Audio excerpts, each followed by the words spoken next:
Hola viajeros cósmicos, bienvenidos a un nuevo episodio del Cósmica Podcast.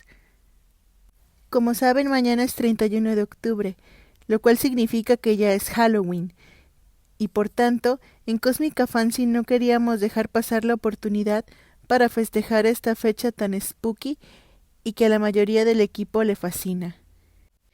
Es por ello que en este episodio especial hemos decidido lanzar 3 episodios en uno, una triple función para festejar la fecha más spooky y fantabulosa de todo el año. Acompáñennos a disfrutar de estos 3 grandes textos que formarán parte del especial de hoy. He de ir en nombre del diablo, por Penélope Gamboa. Toma la rueca y se sienta a hilar cerca de la chimenea. Haya mantas, medias y batas bautismales, todos para el hijo que nunca llegará. Es incapaz de concebir, es lo que las ancianas del pueblo llaman una media mujer. Su esposo se acerca y le acaricia el cuello, ansioso por ir a la cama. Suspira profundamente. No desea cumplir con los deberes maritales, pero una buena esposa siempre debe estar dispuesta.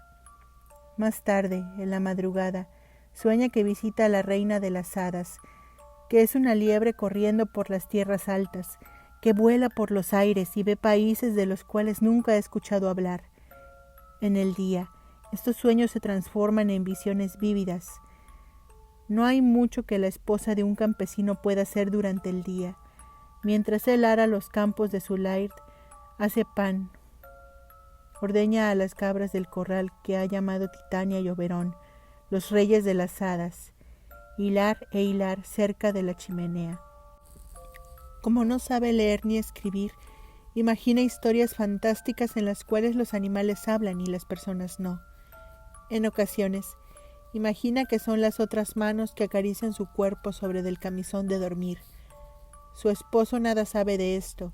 Para él, ella es tan solo una mujer callada. No sabe desde cuándo el animal la observa, un macho cabrío salvaje que la sigue por los caminos cuando va a recoger hierbas. Quizás quiere un poco de heno del establo, quizás quiere ser domesticado. Lo deja seguirla, no está de más un poco de compañía durante el día. Una noche, se despierta y lo encuentra frente a la ventana mirándola con sus ojos negros.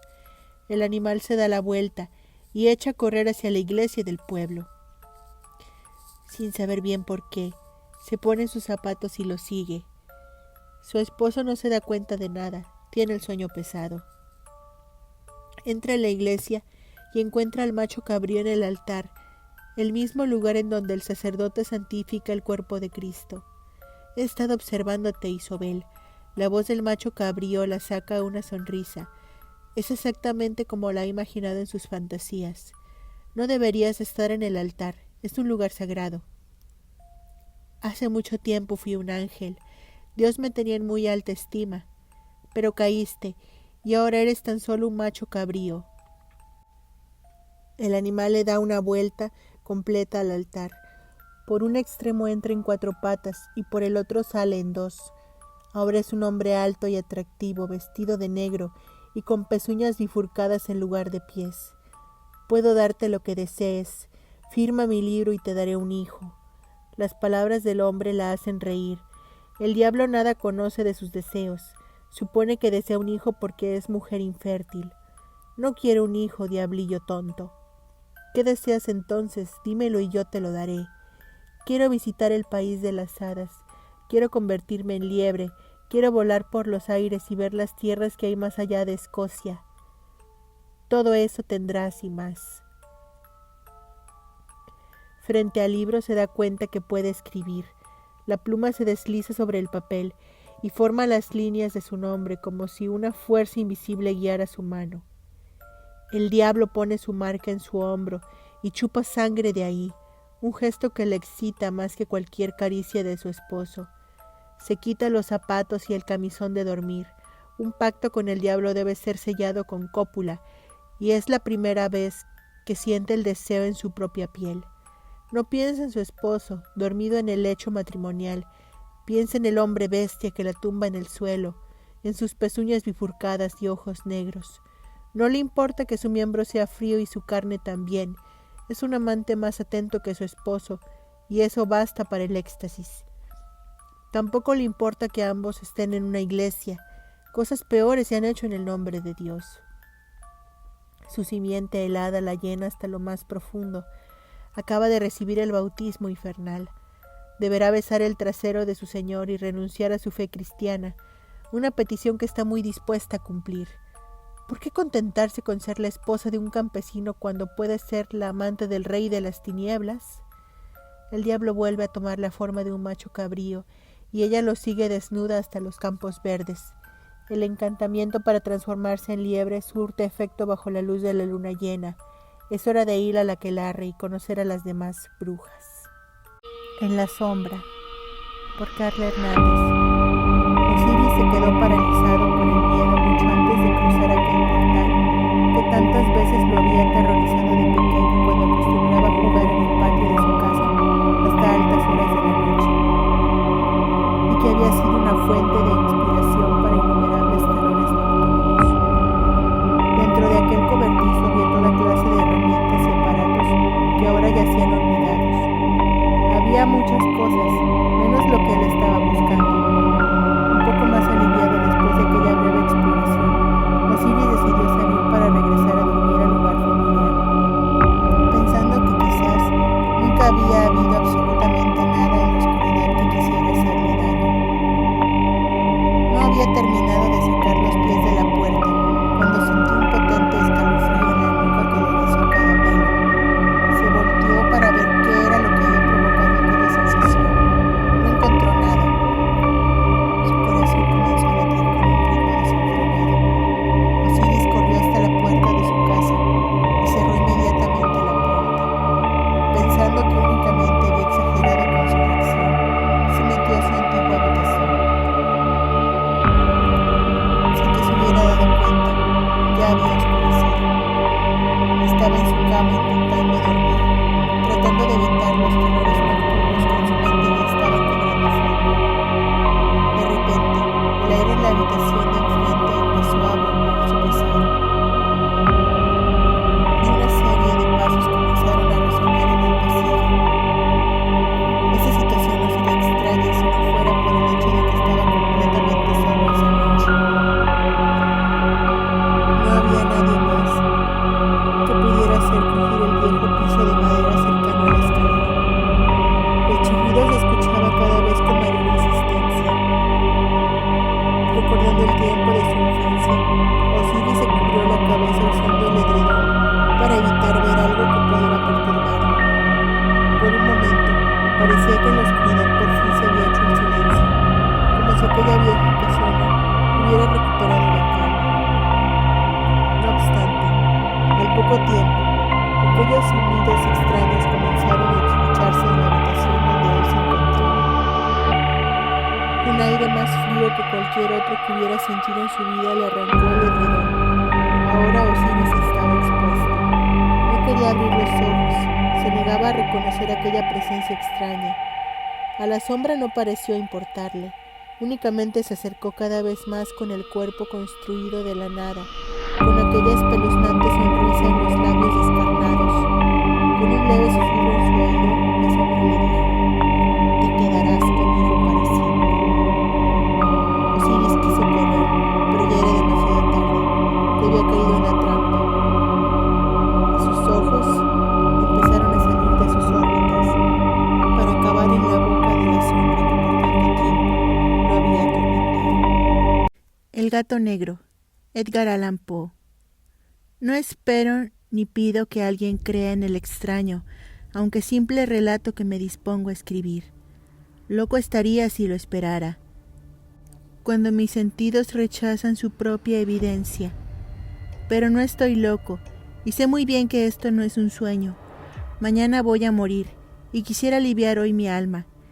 Mi propósito inmediato consiste en poner de manifiesto, simple, sucintamente y sin comentarios, una serie de episodios domésticos. Las consecuencias de esos episodios me han aterrorizado, me han torturado y por fin me han destruido. Pero no intentaré explicarlos. Si para mí han sido horribles, para otros resultarán menos espantosos que barrocos. Más adelante, tal vez, aparecerá alguien cuya inteligencia reduzca mis fantasmas a lugares comunes. Una inteligencia más serena, más lógica y mucho menos excitable que la mía, capaz de ver en las circunstancias que temerosamente describiré, una vulgar sucesión de causas y efectos naturales. Desde la infancia me destaqué por la docilidad y la bondad de mi carácter. La ternura que abrigaba mi corazón era tan grande que llegaba a convertirme en objeto de burla para mis compañeros. Me gustaban especialmente los animales, y mis padres me permitían tener una gran variedad. Pasaba a su lado la mayor parte del tiempo, y jamás me sentía más feliz que cuando les daba de comer o los acariciaba. Este rasgo de mi carácter creció conmigo, y, cuando llegué a la virilidad, se convirtió en una de mis principales fuentes de placer. Aquellos que alguna vez han experimentado cariño hacia un perro fiel y sagaz, no necesitan que me molesten explicarles la naturaleza o la intensidad de la retribución que recibía. Hay algo en el generoso y abnegado amor de un animal que llega directamente al corazón de aquel que con frecuencia ha probado la falsa amistad y la frágil fidelidad del hombre. Me casé joven y tuve la alegría de que mi esposa compartiera mis preferencias. Al observar mi gusto por los animales domésticos, no perdí oportunidad de procurarme los más agradables de entre ellos. Teníamos pájaros, peces de colores, un hermoso perro, conejos, un monito y un gato. Este último era un animal de notable tamaño y hermosura, completamente negro y de una sagacidad asombrosa. Al referirse a su inteligencia, mi mujer, que en el fondo era no poco supersticiosa, aludía con frecuencia a la antigua creencia popular de que todos los gatos negros son brujas metamorfoseadas. No quiero decir que lo creyera seriamente, y solo menciono la cosa porque acabo de recordarla. Plutón, tal era el nombre del gato, se había convertido en mi favorito y mi camarada. Solo yo le daba de comer, y él me seguía por todas partes en casa. Me costaba mucho impedir que anduviera tras de mí en la calle. Nuestra amistad duró así varios años, en el curso de los cuales, enrojezco al confesarlo, mi temperamento y mi carácter se alteraron radicalmente por culpa del demonio. Intemperancia. Día a día me fui volviendo más melancólico, irritable e indiferente hacia los sentimientos ajenos. Llegué incluso a hablar descomedidamente a mi mujer y terminé por infligirle violencias personales. Mis favoritos, claro está, sintieron igualmente el cambio de mi carácter. No solo los descuidaba, sino que llegué a hacerles daño. Hacia Plutón, sin embargo, conservé suficiente consideración como para abstenerme de maltratarlo, cosa que hacía con los conejos, el mono y hasta el perro cuando, por casualidad o movidos por el afecto, se cruzaban en mi camino. Mi enfermedad, empero, se agravaba. Pues, ¿qué enfermedad es comparable al alcohol? Y finalmente, Plutón, que ya estaba viejo y algo enojadizo, empezó a sufrir las consecuencias de mi mal humor. Una noche en que volví a casa, completamente embriagado, después de una de mis correrías por la ciudad, me pareció que el gato evitaba mi presencia. Lo alcé en brazos, pero, asustado por mi violencia, me mordió ligeramente en la mano. Al punto se apoderó de mí una furia demoníaca y ya no supe lo que hacía. Fue como si la raíz de mi alma se separara de golpe de mi cuerpo. Una maldad más que diabólica, alimentada por la ginebra, estremeció cada fibra de mi ser. Sacando del bolsillo del chaleco un cortaplumas, lo abrí mientras sujetaba al pobre animal por el pescuezo y, deliberadamente, le hice saltar un ojo. Enrojezco, me abrazo, tiemblo mientras escribo tan condenable atrocidad. Cuando la razón retornó con la mañana, cuando hube disipado el sueño los vapores de la orgía nocturna, sentí que el horror se mezclaba con el remordimiento ante el crimen cometido. Pero mi sentimiento era débil y ambiguo. No alcanzaba a interesar al alma. Una vez más, me hundí en los excesos y muy pronto ahogué en vino los recuerdos de lo sucedido. El gato, entretanto, mejoraba poco a poco. Cierto que la órbita donde faltaba el ojo presentaba un horrible aspecto, pero el animal no parecía sufrir ya. Se paseaba como de costumbre por la casa, aunque como es de imaginar, huía aterrorizado al verme. Me quedaba aún bastante de mi antigua manera de ser para sentirme agraviado por la evidente antipatía de un animal que alguna vez me había querido tanto, pero ese sentimiento no tardó en ceder, dando paso a la irritación. Y entonces, para mi caída final e irrevocable, se presentó el espíritu de la perversidad. La filosofía no tiene en cuenta este espíritu, y sin embargo, tan seguro estoy de que mi alma existe como de que la perversidad es uno de los impulsos primordiales del corazón humano, una de las facultades primarias indivisibles, uno de esos sentimientos que dirigen el carácter del hombre. ¿Quién no se ha sorprendido a sí mismo 100 veces en momentos en que cometía una acción tonta o malvada por la simple razón de que no debía cometerla? ¿No hay en nosotros una tendencia permanente que enfrenta descaradamente al buen sentido, una tendencia a transgredir lo que construye la ley por el solo hecho de serlo? Este espíritu de perversidad se presentó, como he dicho, en mi caída final, y el insondable anhelo que tenía mi alma de vejarse a sí misma, de violentar su propia naturaleza, de hacer mal por el mal mismo, me incitó a continuar, y finalmente a consumar el suplicio que había infligido a la inocente bestia. Una mañana, obrando a sangre fría, le pasé un lazo por el pescuezo y lo ahorqué en la rama de un árbol. Lo ahorqué mientras las lágrimas manaban de mis ojos y el más amargo remordimiento me apretaba el corazón. Lo ahorqué porque recordaba que me había querido y porque estaba seguro de que no me había dado motivo para matarlo. Lo ahorqué porque sabía que al hacerlo cometía un pecado mortal que comprometería mi alma hasta llevarla, si ello fuera posible, más allá del alcance de la infinita misericordia del Dios más misericordioso y más terrible. La noche de aquel mismo día en que cometí tan cruel acción, me despertaron gritos de ¡incendio! Las cortinas de mi cama eran una llama viva y toda la casa estaba ardiendo. Con gran dificultad pudimos escapar de la conflagración mi mujer, un sirviente y yo. Todo quedó destruido. Mis bienes terrenales se perdieron, y desde ese momento tuve que resignarme a la desesperanza. No incurriré en la debilidad de establecer una relación de causa y efecto entre el desastre y mi criminal acción, pero estoy detallando una cadena de hechos y no quiero dejar ningún eslabón incompleto. Al día siguiente del incendio acudí a visitar las ruinas. Salvo una, las paredes se habían desplomado. La que quedaba en pie era un tabique divisorio de poco espesor, situado en el centro de la casa, y contra el cual se apoyaba antes la cabecera de mi lecho. El enlucido había quedado a salvo de la acción del fuego, cosa que atribuía a su reciente aplicación. Una densa muchedumbre habíase reunido frente a la pared, y varias personas parecían examinar parte de la misma con gran atención y detalle. Las palabras «extraño», «curioso» y otras similares excitaron mi curiosidad. Al aproximarme, vi que en la blanca superficie, grabada como un bajorrelieve, aparecía la imagen de un gigantesco gato. El contorno tenía una nitidez verdaderamente maravillosa. Había una soga alrededor del pescuezo del animal. Al descubrir esta aparición, ya que no podía considerarla otra cosa, me sentí dominado por el asombro y el terror. Pero la reflexión vino luego en mi ayuda.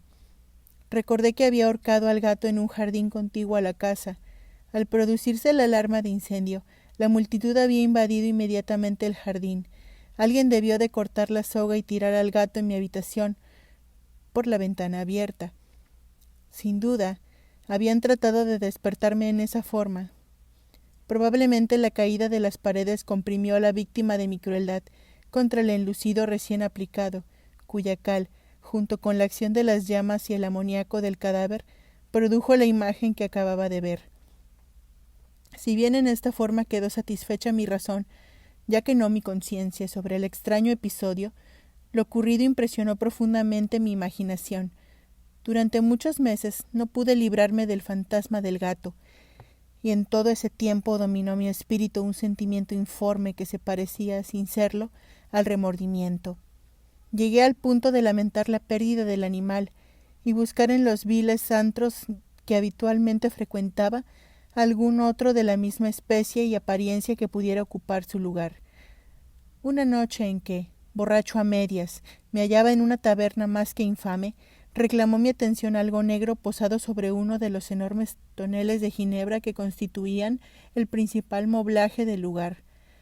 Durante algunos minutos había estado mirando dicho tonel y me sorprendió no haber advertido antes la presencia de la mancha negra en lo alto.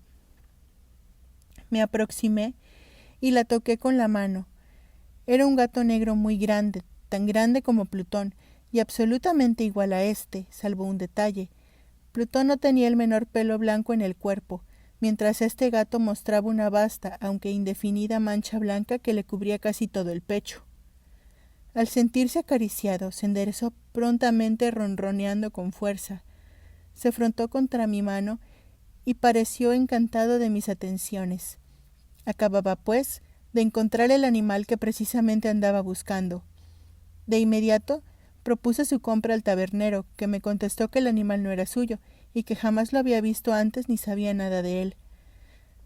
Continué acariciando al gato, y cuando me disponía a volver a casa, el animal pareció dispuesto a acompañarme.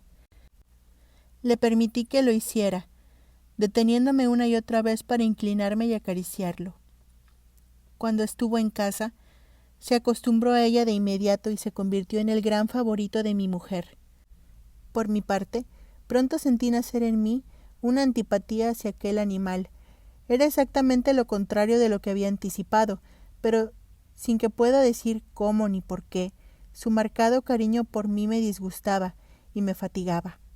Gradualmente, el sentimiento de disgusto y fatiga creció hasta alcanzar la amargura del odio. Evitaba encontrarme con el animal. Un resto de vergüenza y el recuerdo de mi crueldad de antaño me vedaban maltratarlo. Durante algunas semanas me abstuve de pegarle o de hacerlo víctima de cualquier violencia, pero gradualmente, muy gradualmente, llegué a mirarlo con inexpresable odio y a huir en silencio de su detestable presencia, como si fuera una emanación de la peste. Lo que sin duda contribuyó a aumentar mi odio fue descubrir, a la mañana siguiente de haberlo traído a casa, que aquel gato, igual que Plutón, era tuerto. Esta circunstancia fue precisamente la que lo hizo más grato a mi mujer, quien, como ya dije, poseía en alto grado esos sentimientos humanitarios que alguna vez habían sido mi rasgo distintivo y la fuente de mis placeres más simples y más puros. El cariño del gato por mí parecía aumentar en el mismo grado que mi aversión. Seguía mis pasos con una pertinencia que me costaría hacer entender al lector. Dondequiera que me sentara, venía a ovillarse bajo mi silla o saltaba a mis rodillas prodigándome sus odiosas caricias. Si echaba a caminar, se metía entre mis pies, amenazando con hacerme caer, o bien clavaba sus largas y afiladas uñas en mis ropas, para poder trepar hasta mi pecho. En esos momentos, aunque ansiaba aniquilarlo de un solo golpe, me sentía paralizado por el recuerdo de mi primer crimen. Pero sobre todo, quiero confesarlo ahora mismo, por un espantoso temor al animal. Aquel temor no era precisamente miedo de un mal físico, y, sin embargo, me sería imposible definirlo de otra manera. Me siento casi avergonzado de reconocer, sí, aún en esta celda de criminales, me siento casi avergonzado de reconocer que el terror, el espanto que aquel animal me inspiraba, era intensificado por una de las más insensatas quimeras que sería dado concebir. Más de una vez mi mujer me había llamado la atención sobre la forma de la mancha blanca de la cual ya he hablado, y que constituía la única diferencia entre el extraño animal y el que yo había matado. El lector recordará que esta mancha, aunque grande, me había parecido al principio de forma indefinida, pero gradualmente, de manera tan imperceptible que mi razón luchó durante largo tiempo por rechazarla como fantástica, la mancha fue asumiendo un contorno de rigurosa precisión. Representaba ahora algo que me estremezco al nombrar, y por ello odiaba, temía, y hubiera querido librarme del monstruo si hubiese sido capaz de atreverme. Representaba, digo, la imagen de una cosa atroz, siniestra, la imagen del patíbulo.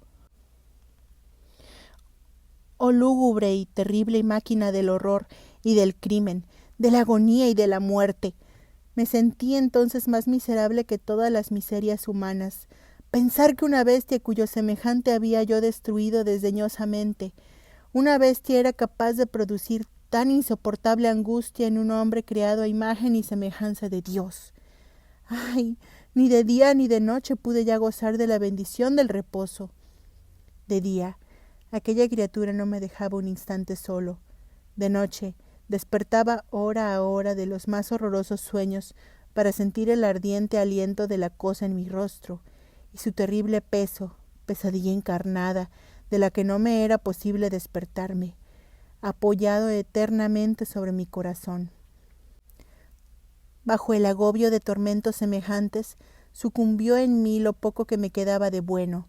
Solo los malos pensamientos disfrutaban ya de mi intimidad, los más tenebrosos, los más perversos pensamientos. La melancolía habitual de mi humor creció hasta convertirse en aborrecimiento de todo lo que me rodeaba y de la entera humanidad, y mi pobre mujer, que de nada se quejaba, llegó a ser la habitual y paciente víctima de los repentinos y frecuentes arrebatos de ciega cólera a que me abandonaba. Cierto día, para cumplir una tarea doméstica, me acompañó al sótano de la vieja casa donde nuestra pobreza nos obligaba a vivir. El gato me siguió mientras bajaba la empinada escalera y estuvo a punto de tirarme cabeza abajo, lo cual me exasperó hasta la locura. Alzando un hacha y olvidando en mi rabia los pueriles temores que hasta entonces había detenido mi mano, descargué un golpe que hubiera matado instantáneamente al animal de haberlo alcanzado. Pero la mano de mi mujer detuvo su trayectoria. Entonces, llevado por su intervención a una rabia más que demoníaca, me zafé de su abrazo y le hundí el hacha en la cabeza. Sin un solo quejido cayó muerta a mis pies.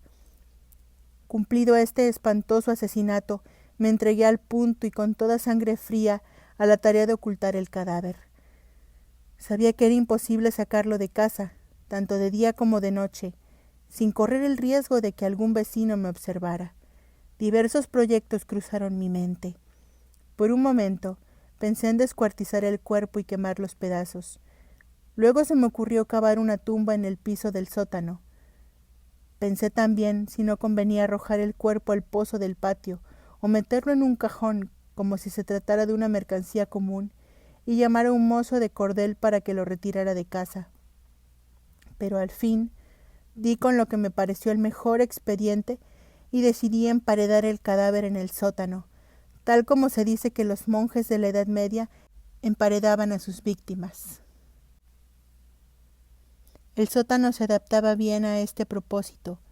Sus muros eran de material poco resistente y estaban recién revocados con un mortero ordinario que la humedad de la atmósfera no había dejado endurecer.